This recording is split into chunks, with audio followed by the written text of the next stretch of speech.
Assalamualaikum semua murid. Kita sambung pelajaran matematik hari ini bagi unit panjang, jisim dan isi padu cair. Hari ini kamu akan belajar bagaimana membuat darab dan bahagi melibatkan unit jisim. Mari lihat contoh soalan.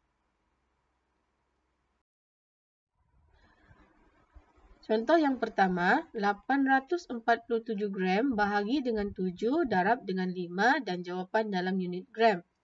Jika kamu perhatikan ayat matematik ini, ayat ini mempunyai dua operasi yaitu bahagi dan juga darab.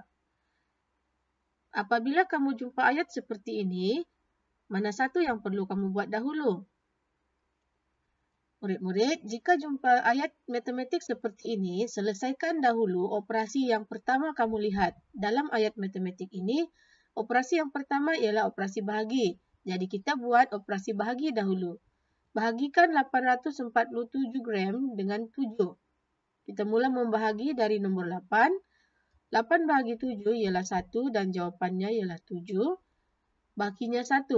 Turunkan 4. 14 bahagi 7 jawapannya 2 dan nilainya ialah 14. Kita tolakkan bahaginya sifar. Turunkan 7. 7 bahagi 7 jawapannya 1, nilainya 7. Akhirnya bahaginya ialah sifar. Seterusnya, darabkan 121 gram itu dengan 5 dalam bentuk lazim darab, seperti ditunjukkan dalam skrin. Buat pendaraban seperti biasa, dan akhirnya kamu akan dapat jawapan soalan ini ialah 605 gram. Contoh soalan kedua, 6 kilogram 482 gram bahagi dengan 2 dan darab 3. Jawapan dalam kilogram dan gram. Perhatikan ayat matematik ini. Dalam ayat ini, operasi pertama yang muncul ialah operasi bahagi. Jadi, bahagikan dahulu 6 kg 480 gram dengan 2. Buat bentuk lazim bahagi seperti dalam skrin dan mula membahagi dari nombor 6. 6 bahagi 2 ialah 3 dan nilainya 6. Kemudian kamu tolak bahaginya sifar. Turunkan 4. 4 bahagi 2 ialah 2, nilainya 4. Tolakkan dan bahaginya sifar. Turunkan 8. 8 bahagi 2 ialah 4, nilainya 8. Kemudian tolak, bahaginya sifar. Turunkan 2. 2 bahagi 2 ialah 1, nilainya 2. Bahaginya sifar.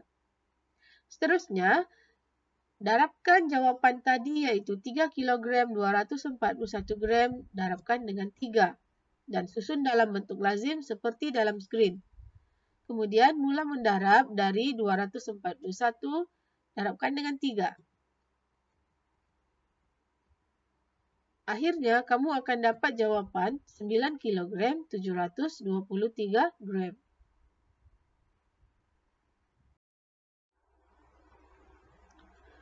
Contoh seterusnya, 4 darab 3 kg bahagi dengan 5 dan jawapan dalam gram. Perhatikan ayat matematik ini. Ayat ini mempunyai operasi darab dan bahagi, tetapi operasi darab muncul dahulu. Jadi, kamu lakukan operasi darab dahulu. Walau bagaimanapun, perhatikan nombor 3 kg. 3 unitnya dalam kilogram, manakala jawapan diminta dalam gram. Jadi, sebelum kamu mendarab, tukarkan dahulu 3 kg kepada gram. Kamu tahu 1 kilogram bersamaan dengan 1000 gram. Jadi, 3 kilogram itu untuk ditukar kepada gram, darabkan 3 dengan 1000. 3 darab 1000 nilainya 3000 gram. Kemudian, ayat matematik tadi akan bertukar kepada 4 darab 3000 gram bahagi dengan 5. Untuk operasi bergabung ini, selesaikan operasi darab dahulu. Jadi, darabkan 3000 gram dengan 4 dalam bentuk lazim darab, seperti yang ditunjukkan dalam skrin. Dan kamu dapat jawapannya ialah 12.000 gram. Selepas itu, 12.000 gram tadi bahagikan dengan 5. Buat operasi bahagi dalam bentuk lazim seperti ditunjukkan dalam skrin.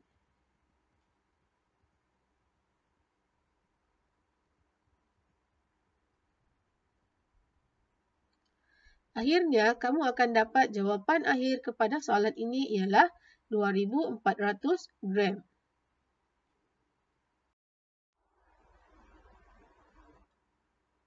Contoh yang terakhir, 3 darab 1,680 gram bahagi dengan 2 dan jawapan dalam kilogram dan gram. Ayat matematik ini mempunyai dua operasi juga dan operasi darab muncul dahulu. Jadi, lakukan operasi darab dahulu.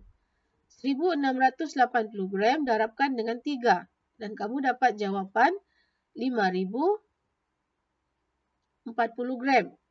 Selepas itu, bahagikan 5,040 gram dengan 2. Buat operasi bahagi dalam bentuk lazim seperti biasa. Dan kamu akan dapat jawapannya ialah 2,520 gram. Namun, ini bukan jawapan akhir kerana jawapan hasil bahagi kamu ini masih dalam unit gram. Jadi, kamu perlu menukarnya kepada kilogram dan gram. Untuk kali ini, kita gunakan cara penukaran unit menggunakan kaedah kotak. Tukarkan 2,520 gram kepada kilogram dan gram menggunakan kaedah kotak. Apakah itu kaedah kotak? Perhatikan gambar rajah kotak yang cikgu tunjukkan dalam skrin. Kaedah ini cikgu panggil kaedah kotak. Lukis kotak seperti yang ditunjukkan dalam skrin, kemudian labelkan bahagian pertama sebagai kilogram dan bahagian seterusnya yang ada 3 bahagian itu sebagai gram. Kemudian isikan 2,520 gram itu di dalam kotak ini bermula dari belakang iaitu 0, 2, 5 dan 2. Jadi, berdasarkan kotak yang telah kamu isi, jawapan kepada soalan ini ialah 2 kilogram 520 gram. Baiklah murid-murid, itu sahaja contoh cikgu boleh beri hari ini. Cikgu harap kamu faham penerangan cikgu. Selamat belajar. Assalamualaikum.